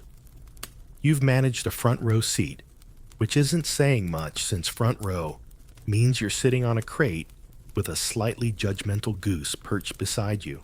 And then someone shouts, "Places." A bell rings, and from stage left, wobbling, blinking, slightly delayed, enters a donkey. Cue the applause. Tonight's performance, a passion play. Specifically, a village-scale retelling of biblical scenes, featuring a rotating cast of amateur actors, a few very earnest clergymen, and one extremely experienced donkey who knows exactly where to stand for maximum treat delivery. This is theater medieval style, and the donkey isn't just a prop. He's a character, a cue, sometimes even a punchline. Here's your historical fact for the evening in mystery and miracle plays performed throughout medieval Europe, especially during Easter and Christmas cycles. Donkeys were not uncommon cast members. They appeared in nativity scenes, Palm Sunday reenactments, and even in comedic interludes added to engage the crowd. Some towns had standing donkey rolls passed down from generation to generation of donkeys. You can see why. Tonight's donkey, let's call him Lucian, is the real professional here. While the actors flub lines and a Roman centurion's sandal breaks mid-stride, Lucian stands calmly center stage, nibbling a cluster of thyme someone left too close to the action. When the actor playing Jesus mounts him for the triumphal entry into Jerusalem, Lucian moves with such practiced grace, you suspect he's blocking the scene himself. One old woman whispers, "That donkey knows more scripture than the bishop." Probably true. In this town, and others like it, donkeys were not only accepted on stage, they were expected. The audience came for the message, yes, but also for Lucian's dignified entrance, for his one moment of braying commentary. For that time, he wandered off mid-performance and was chased by two apostles and a boy with a tambourine. That happened last year. Let's drift sideways into a curious side note. In a small village near Limoges, there was a tradition of letting the donkey choose the next year's pageant script. They'd place 3 scrolls before the animal, each representing a different story. Whichever one he nosed first was declared divinely inspired. One year, he picked the script upside down, and they performed it backwards. Audience reviews were mixed. Back on stage, Lucian's scene ends. A young girl with a flower crown leads him off with quiet confidence, slipping him a fig as he exits. The crowd cheers not for the actor who just delivered an impassioned monologue about betrayal, but for the donkey who paused mid-walk to scratch his ear with exquisite timing. That's stage presence, and don't think the performers don't notice. One actor wrapped in what looks like someone's curtain size and mutters, "He always steals the scene." Another nods solemnly. He doesn't even try. That's the worst part. But it's not jealousy really, because everyone loves Lucian. He's part of the tradition. He connects the sacred to the soil, the performance to the pasture. He reminds people that these grand stories weren't born in marble halls, but in dusty towns and stables. And what better way to tell them than with the same creature that carried the weight of firewood milk saints and occasionally wine barrels. Now here's the odd detail. Some towns gave their stage donkeys names that reflected their role. Veritas for truth, Porta for gate, Evangelus for message. But most of the time the name was just something familiar. Claude, Margot, Biscuit. One particularly famous performance in York starred a donkey named Geoffrey, who was mentioned in the town's performance records for over a decade. His entry read, "Geoffrey Ass of Good Conduct." And really, what better review could an actor ask for? The play tonight continues. Someone forgets their line. The wind carries half a sentence into the barley field. A prop chicken escapes. But Lucien is calm.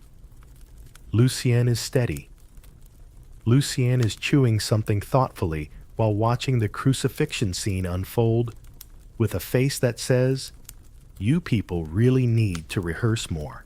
Now, as the final act closes and the cast gathers for a curtain call, read "Modest Bow" and shared apple slices, the donkey steps forward one last time. The crowd cheers. A child throws a posy. Lucian blinks, turns around, and as always, exits stage right. He knows where the snacks are. Now, 3 gentle chuckles to send you off stage and into sleep. Why don't donkeys ever need direction? Because they always nail their hoof marks. What's a medieval actor's worst nightmare? Being upstaged by literal livestock.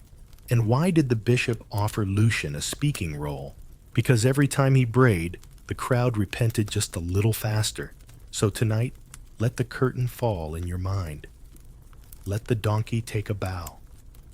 And let sleep carry you off stage down a quiet path, lit by lanterns and laughter. Donkey songs and dancing hooves. It's twilight now. The soft blue hush between the market closing and the taverns waking up. You're standing just outside a village square that smells like warm bread wood smoke and something suspiciously herbal someone's brewing for courage. A small crowd gathers, not for a sermon, not for a parade, but for a performance, a donkey dance. No, you didn't mishear that. The fiddler strikes the first note high bright and a little too fast for comfort, and the crowd parts to reveal 2 children holding garlands. Between them, led with careful steps, is a donkey wearing bells around her ankles. She's named Iselda, and according to the boy holding the lead rope, she only dances to the right tunes. You're not sure what qualifies as a right tune, but as the second fiddle joins in and someone starts drumming on a cheese wheel, Iselda begins to move. Hoof step, pause. Hoof step, spin. Swish of the tail. A calculated, almost smug half bray. The crowd erupts in laughter and claps along. This is what joy looked like, centuries before stage lights and applause meters. It was dusty, musical, chaotic, and full of dancing donkeys. Here's your historical fact. In parts of medieval Europe, particularly in pastoral villages in southern France, the Alps, and northern Spain, donkeys were trained or simply encouraged to participate in local dances during festivals. Not complex choreography, but simple rhythmic steps in time with music. Sometimes led by children, sometimes accompanied by masked dancers. These performances were part of community celebrations tied to the seasons, particularly spring planting festivals or harvest blessings. It wasn't just spectacle. It was celebration of cooperation, of joy, of movement itself, and it wasn't always planned. One surviving account from 1351 describes a festival in Béarn where a donkey repeatedly wandered into a circle of dancers, mimicked their steps, and when given a garland, bowed its head like a knight receiving honors. After that, the townsfolk added donkey waltz to the festival every year. No rehearsal required. Tonight's version is simpler, but no less charming.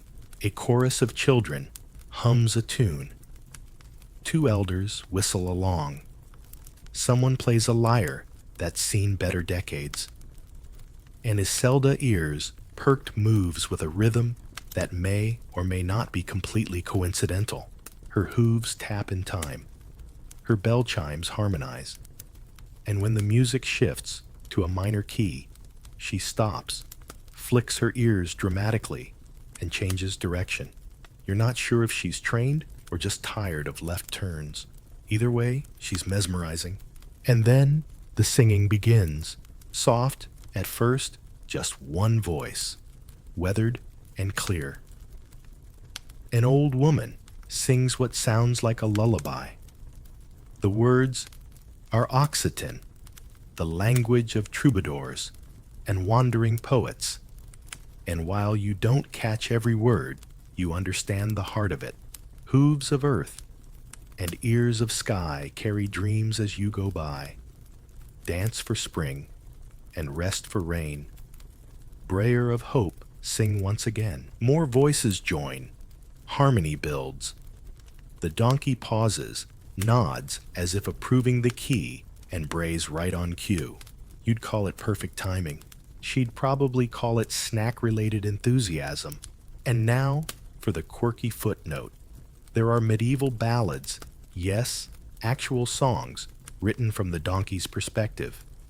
In one such song, Le Chant de l'Âne Joyeux, the song of the joyful donkey, the animal thanks the farmer for kindness, mocks the bishop's wine habit, and declares herself the rhythm beneath all rejoicing.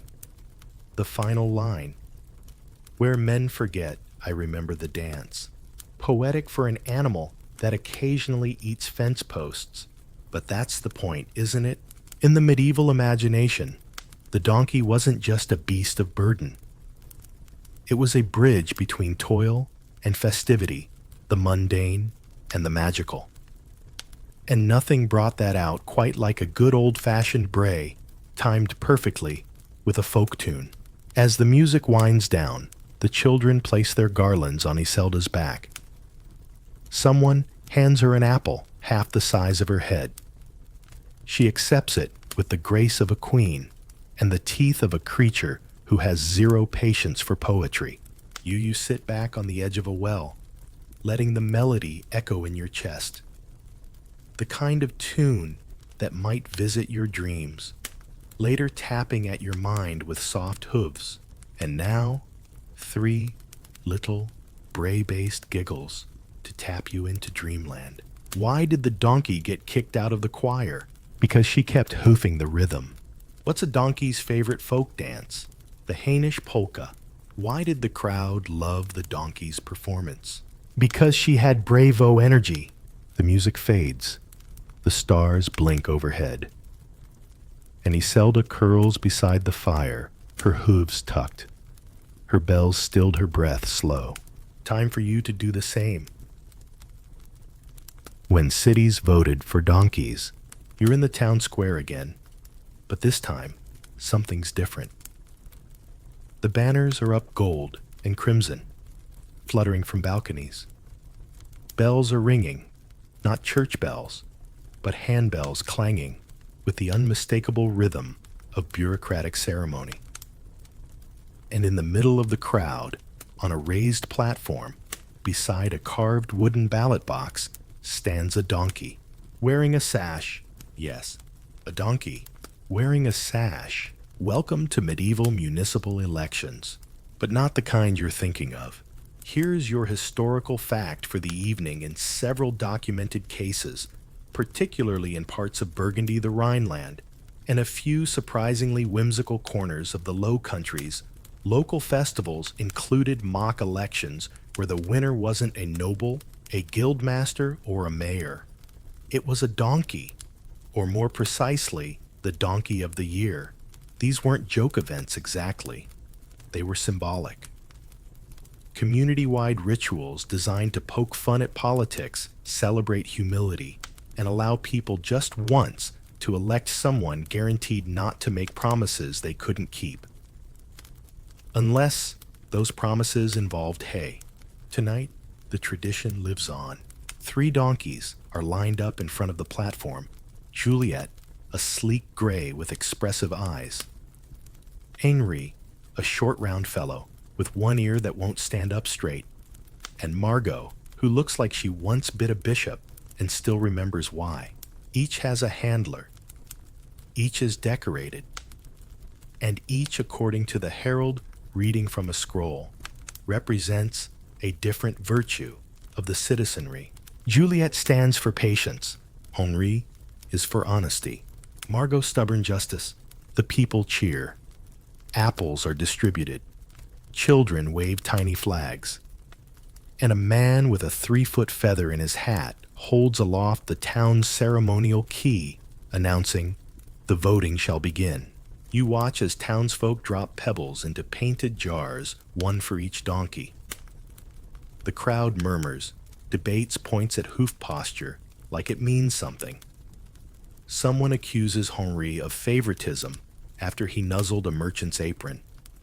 Someone else whispers that Margot once kicked a tax collector. She instantly becomes the front runner. Now let's dig into the curious side of this tradition. In a preserved 14th century manuscript from Dijon, there's a record of such an election where the winning donkey was named Chrétien, and he was given the title L'âne de la raison, the donkey of reason. For a full year, he was paraded through town at major holidays, given honorary oats, and consulted during town disputes. No one took his advice, obviously, but they asked, and that's what mattered. Even stranger, some towns assigned their elected donkey minor ceremonial duties. In one Alsatian village, the chosen donkey wore a ribbon, during processions, stood beside the magistrate at spring planting rituals, and was led gently but firmly into the town hall for the annual Bray of Blessing. Yes, really. You're brought back to the present by a loud cheer. The votes are counted. The jars are emptied. Pebbles clatter like rain on a roof. The winner, Margot. The crowd erupts. She flicks her tail stomps once and blinks like she expected this all along. A small crown, woven from wheat and faded ribbon, is placed gently between her ears. The town crier declares, "Long live Lady Margot, defender of common sense and turnip rationing." Someone throws confetti made from dried herbs. A choir of children sings a Bray-based anthem. And Margot. She walks off stage, flanked by her attendants, with the slow confidence of someone who knows she'll be remembered long after the actual mayor is forgotten. And maybe that's the point, because the donkey election was never just about the donkey. It was a mirror held up to society saying, "You take yourselves a bit too seriously." Let this creature, humble and hairy, remind you that wisdom doesn't always wear boots. Also, donkeys never overpromise. Now, as the sun sets behind the stone spires and the last of the herb confetti floats down here, are 3 soft chuckles to close the campaign trail. Why did the donkey win the election? Because his platform was stable. What's a donkey's campaign slogan? Bray less, do more. And why don't donkeys need speeches? Because their track record speaks for itself. Sleep well, voter of good sense. Your candidate wears a crown and dreams in hay. Donkey diplomacy. You're at the edge of a castle courtyard, and things feel tense. There are guards in polished boots trying to look important banners flapping aggressively in the wind, and somewhere nearby, a roasted pig is being carried dramatically from one stone kitchen to another by 2 squires who look like they'd rather be anywhere else. But all eyes are on the gate. Something's arriving. You expect a retinue, maybe a delegation, a minor noble with too many feathers. What you get is a donkey. A very clean, well-fed, absolutely unbothered donkey with a scroll tied to its back and a red ribbon braided into its tail. This is diplomacy medieval style. And this is the ambassador. Welcome to the era when not every message was sent with a knight, and sometimes the most trusted envoy in a border dispute had hooves. Here's your historical fact for the night. In parts of medieval Europe, especially in rural principalities, contested bishoprics, and small feudal territories with more pride than manpower, it wasn't unheard of for donkeys to serve in symbolic diplomatic roles. They were used to deliver letters of truce gifts, tokens of goodwill, or seasonal tribute. Their reliability, calm demeanor, and ability to eat nearly anything en route made them oddly ideal. Plus, nobody stabbed a donkey. It wasn't done. You lean in as the castle steward approaches the donkey with extreme formality, as if he's greeting an archbishop. He unties the scroll, clears his throat, and reads aloud. The message is polite, overly so. Something about land rights river access, and a request that your fishermen kindly stop singing bawdy songs within earshot of the abbey. A few chuckles ripple through the crowd. Then the steward opens the saddlebags. Inside gifts, dried fruit, a small carved statue of Saint Florian, and of course, a wineskin labeled "Not Poisoned, We Swear," in delightfully calligraphic Latin. The donkey snorts as if unimpressed. You relate. But this gesture isn't just theater, it's protection. Because by delivering a message through a donkey, the sender buys time, softens tension, and signals humility. It's hard to draw your sword on someone who just sent you a basket of plums strapped to a braying delivery agent. One chronicler from 1312 writes of a peace agreement between 2 villages in the Alps that began with the ritual exchange of pack animals. The donkeys were decorated, fed lavishly, and paraded around town before being returned with a fresh load of bread and wine. A donkey handshake, if you will. And then there's the legend of Donkey Alphonse, the diplomatic darling of Aragon.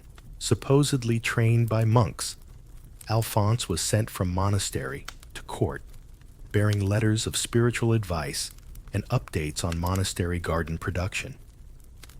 So trusted was this animal that when a letter arrived via Alphonse, it was read without seal or signature. The donkey was the signature. And if that sounds too romantic, remember humans were notoriously bad at not eating the messengers. Donkeys were messengers no one wanted to roast. The steward steps forward, now brushing the dust from his tunic, and addresses the donkey. Yes. Yes, he says, we accept your request. Tell your master that the fisherman will be relocated, but only if the next tribute includes honey cakes. The donkey blinks. The crowd claps. The steward bows. The donkey is given an apple, a scratch behind the ears, and is led gently into the courtyard to be rested and re-provisioned before the return trip.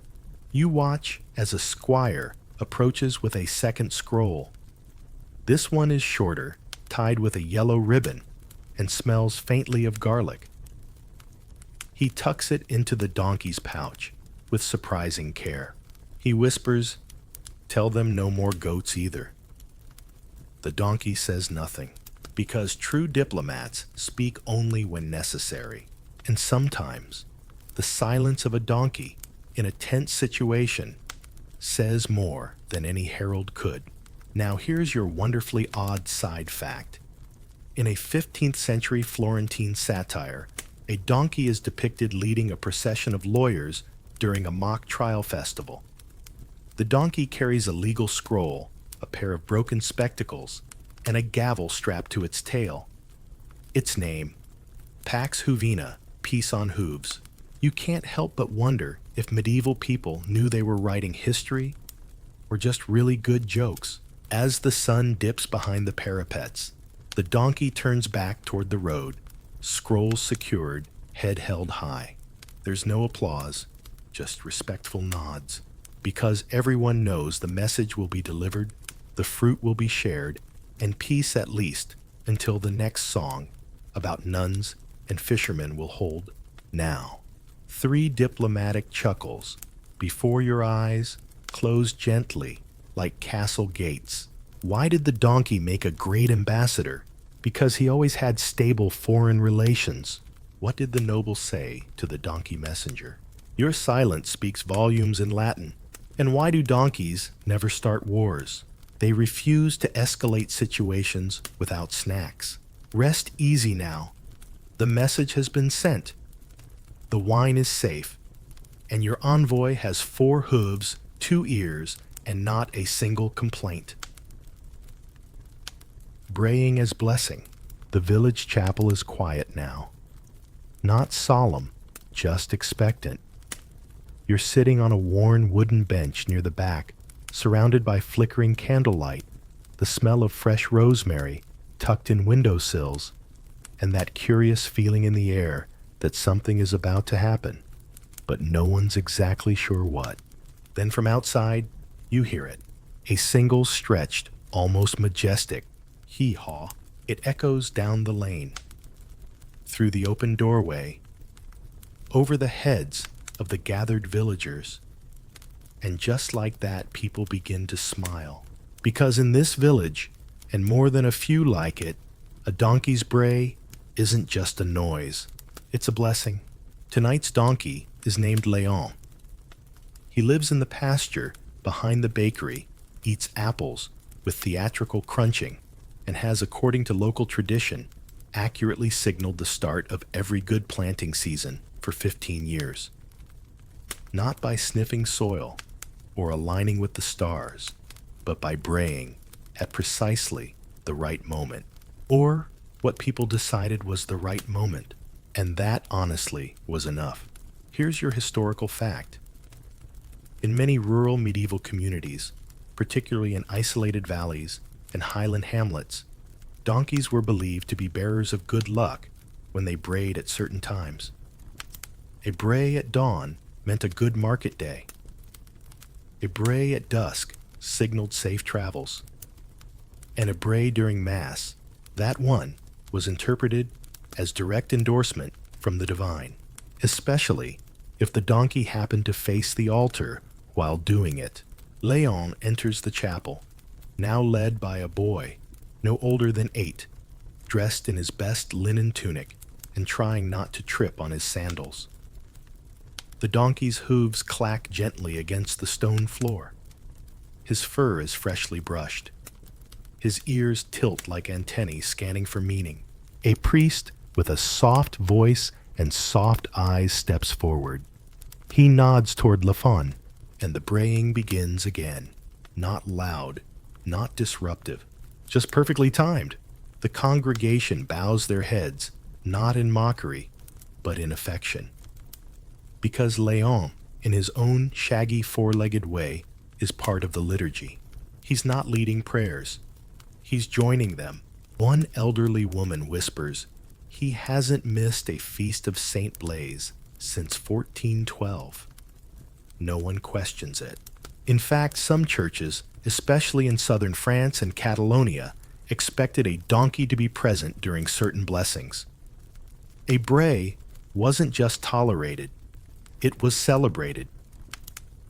There are records of parishioners clapping when the donkey brayed during a wedding, or adjusting the timing of harvest mass so the donkey could offer his opinion mid-sermon. You spot a small book resting on the altar. The title is lovingly hand-lettered Cantus Asinorum, the donkey hymnal. Inside, there's a chant called Benedictus Brium, complete with musical notes and notations like pause for inspiration and encourage participation with fruit. The bray is written phonetically with optional harmony lines for the more musically inclined donkey. And now your odd detail of the night. In some villages, if a donkey refused to bray at a critical moment, people saw it as a sign to delay planting, or cancel a journey, or revisit an unresolved grudge. One legend tells of a donkey named Marinette who refused to bray until two feuding bakers shook hands, after which she brayed 3 times and then stole a loaf of bread. Justice in hooves. Back in the chapel, Léon is now standing near the font. The priest dips his fingers in the water, sprinkles it gently over the congregation, and then, yes, offers a drop to Léon's nose. He snorts politely, brays once, and the crowd breathes a collective amen. You sit back and think about what it means for a creature so often overlooked to become a signal of the sacred. Not by trying, not by training, but just by being. Loudly, honestly, stubbornly present. It makes sense, really. In a world of plagues, war, and general confusion, the bray of a donkey might have been the one thing people could count on. Now, the candles flicker lower. The crowd begins to file out. And Léon. He remains a while longer, standing still, as stone ears twitching like a pair of wings that never quite got off the ground. He'll leave when he's ready. Now, 3 gently blessed chuckles for your bedtime benediction. Why do donkeys make great church assistants? Because they always hearken unto the bray. What's a donkey's favorite hymn? All things bright and braidiful. And why did the priest give the donkey extra holy water? Because he was the main attraction. Sleep well tonight, with a blessing in your ears and a bray in your heart. Lefon is watching the stars now, and yes, he approves. The donkey who refused to perform. The festival drums are already thumping when you arrive, echoing off the stone walls of the town square like distant thunder filtered through goatskin. People have gathered in eager knots, children tugging on sleeves, old merchants hawking last-minute wreaths, someone with a painted face trying to sell miracle vinegar to anyone who makes eye contact. But no one's looking at the drums, or the juggler who just dropped a torch into a bucket, or the nobleman who's already sweating through his ceremonial tunic. All eyes are on the stage, or more precisely beside it, where a donkey named Gaston stands. Still, unmoving, unblinking, monumental in his refusal. This was supposed to be his big moment. He was trained for months, fed on the good hay, walked around the rehearsal space, gently bribed with honey-dipped oats. He's appeared in this pageant 3 years running. He knows the cues. He knows the path. But tonight, he's not doing it. The pageant master, a wiry man with ink-stained fingers and a voice fraying at the edges, is pacing like a caged rooster. He knows the blocking, he mutters. A boy offers Gaston a pear. Nothing. A monk tries prayer. Still nothing. Someone sings softly. Gaston twitches an ear in what might be polite dismissal. He's not being difficult. He's being decisive. Here's your historical fact. While donkeys were a regular presence in medieval festivals and ceremonies, there are documented cases where they simply refused to perform.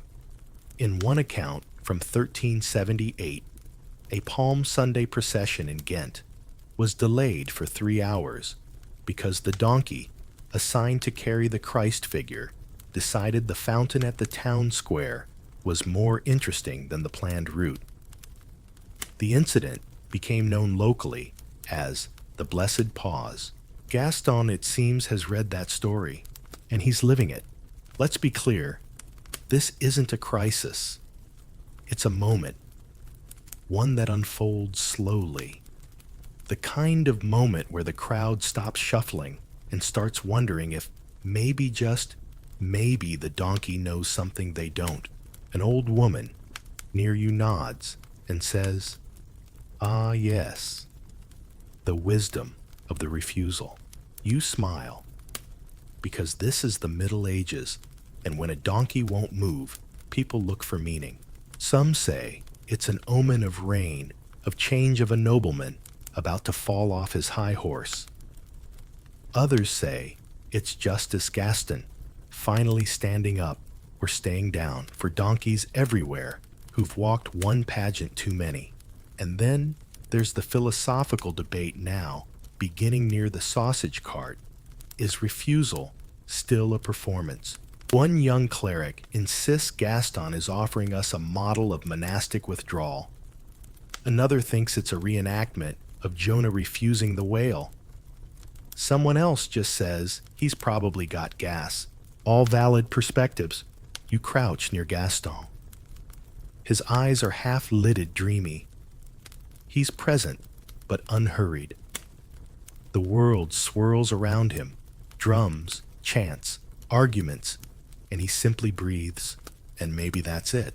Maybe Gaston, in his silent protest, is teaching something older than any sermon, that not all moments must be filled, that sometimes the holiest gesture is stillness, that you don't always have to go where you're told, even if there's a carrot at the end of the road. Here's the wonderfully odd detail. A 15th century poem from southern Germany titled Das Esel Gottes, The Donkey of God, tells the tale of a donkey who, after years of loyal service, sits down in the middle of a festival and refuses to rise. The town assumes he's cursed. The bishop assumes he's blessed. The poem ends with the line, "And so the people bowed, for he had seen what they had not." Back in the square, the sun begins to dip. The festival master sighs, folds his script, and announces, "We shall proceed on foot." The crowd applauds. No one boos.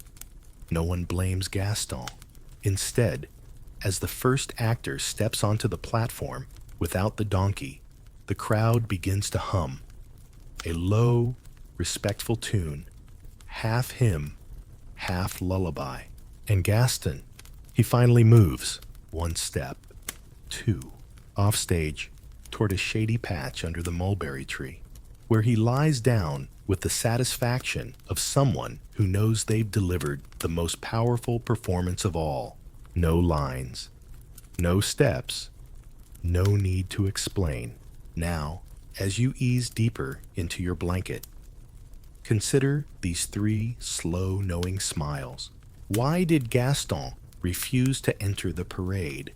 Because he didn't Bray leave in the script. What do you call a donkey? who says no with purpose, a philosopher. Why was the audience so moved by Gaston's stillness? Because silence was his main message. Sleep now. No pressure to perform. No path you have to follow. Just the steady heartbeat of a donkey who knew when to pause. Decline of a festival icon.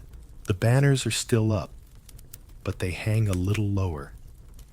The parade drums are quieter now, less jubilant, more ceremonial. You're walking through a town square that looks familiar, but something's missing. You spot it quickly. There's no donkey, no braying, no garlands, no stubborn hooves refusing to cooperate or dramatically turning left when everyone else turns right. Just people moving through the motions of festivity with a strange kind of reverence, like they're acting out the echo of something they once believed in. It's the late 1500s now, and the world is shifting. Reforms are sweeping through churches. Processions are being trimmed, then canceled. Street plays are deemed excessive, and someone in an official robe has written a letter declaring the donkey no longer appropriate for sacred use. You sigh, because this is the moment when the festival donkey, once a beloved braying icon of medieval celebration, begins to fade from center stage. Here's your historical fact. With the rise of religious reform movements, particularly during and after the Protestant Reformation, many public rituals were re-evaluated, restructured, or outright banned. Events like the Festum, Asinorum Feast of the Donkey, which had blended sacred themes with theatrical, often humorous elements, were criticized as undignified.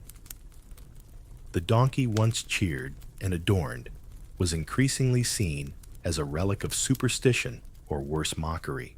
In 1541, for example, the Paris Parliament officially condemned donkey processions as absurdities unbefitting the dignity of the church. Other regions followed suit. Songs were suppressed. Costumes were stored away or burned. And in many places, the donkey simply disappeared. Not overnight, not loudly, just slowly. You can still see traces if you know where to look. A faded carving on a church pillar. A donkey kneeling beside a saint. A line in an old parish ledger. Oats for the procession beast. 1523. A hymn with a missing verse where the Bray used to go. There's one especially poignant entry in a 16th century record book from Rouen, where a parish priest wrote simply, "No donkey this year." The children noticed. Still, people remembered. In secret festivals and quiet corners, some towns tried to keep the tradition alive. A small chapel in rural Spain hosted an unofficial blessing of a donkey named Clara, every Epiphany well into the 1600s. In the Swiss Alps, families whispered old rhymes to their children. If the donkey brays at midnight, good luck walks by your door. Even in silence, the donkey remained a symbol of humility, of joyful rebellion, of the way faith once wore bells and four hooves. And yet the decline hurt, because the donkey was never just a prop. He was a participant. He reminded people that divinity could arrive in unlikely forms. That celebration could be both sacred and silly. That a bray could be prayer laughter and prophecy all at once. But reform wanted order. Clean lines, quiet services, sermons with no interruptions from animals in hats. So the donkey waited. Some were returned to farms. Some simply aged out of the role left to graze beside the fields where they once paraded. A few, like one mentioned in a letter from Dijon, became village pets, fed by children, and remembered as the last of his kind. You imagine that last parade, a gray donkey walking slowly through cobbled streets, garland slipping bells dulled with dust, children waving shyly from behind their parents' cloaks. No music, just the steady sound of hooves and memory. He doesn't know he's the last. He just walks, the way he always has. And perhaps that's the point, because even when the pageants ended, the spirit of the donkey, the calm, the resilience, the quiet sense of, I'll keep going, never left. It just went back to the fields, back to the stables, back to waiting for someone to remember. Now, as you tuck yourself under your blanket, let your mind settle like straw in an empty stall, and enjoy these 3 gentle nods to an icon's farewell. Why did the donkey leave the festival quietly? Because he knew not every exit needs a bray. What did the reformers say to the donkey? You're too spirited for our taste. And what did the donkey say in return? Absolutely nothing. He just walked away with grace. Sleep now with the echo of bells in your dreams, and the soft promise that even what fades may one day return. But the donkey still dreams. It's early morning, and the world is hushed, not out of fear, not for lack of joy, but in that rare kind of quiet that holds meaning. You're walking along the edge of a pasture, dew on the grass, birds just starting their arguments. The sun is stretching, not yet shining. And in the distance, under a crooked apple tree, you spot a donkey, old, gray. One ear slightly bent like it got tired halfway through standing. He's sleeping or dreaming. It's hard to tell. You slow your steps, careful not to disturb him, and take a seat on a stone wall nearby. There's no crowd here, no banners, no bells. Just the sound of his breath, slow and steady, like waves on a very small, very soft sea. And even though it's quiet, you can feel the dream, because somewhere in that shaggy head, the donkey remembers. The processions, the laughter, the velvet robes tied too tight, the children with sticky hands and flower crowns, the pancakes, the parades, the hymns sung slightly off-key but full of heart, the way people once looked at him with reverence and mischief in equal measure. Here's your final historical fact. Though the grand festivals faded, their memory lingered long after, into rural traditions, into lullabies, into whispered blessings for luck. In parts of France and Catalonia, even into the 19th century, old women told stories to children about the festival donkey, not just as an animal, but as a guardian of joy. The one who carried not burdens, but celebration, and occasionally messages from heaven. You wonder what the donkey dreams of now, of clattering streets, of warm hands brushing his coat before a feast day, of that one time he stood in the nave and brayed so loudly the priest dropped the chalice. Maybe, or maybe he's dreaming forward, because here and there people are remembering a small village in Spain still crowns a donkey during Epiphany. A church in Germany blesses animals every spring, and a donkey always leads. In France, a group of school children reenacted the Feast of the Donkey with hand-drawn miters and papier-mâché hooves giggling their way through a centuries-old chant. The donkey wasn't confused. He bowed at the right time. It's coming back, not in grandeur, but in spirit, in curiosity, in kindness, because we still need reminders that humility can lead a parade, that joy doesn't have to be polished, that a bray at the right moment is better than a sermon. You reach into your pocket and pull out a crust of bread, soft, warm from the bakery. You toss it gently toward the sleeping donkey. He doesn't move, but his ear flicks, just once, and for now, that's enough.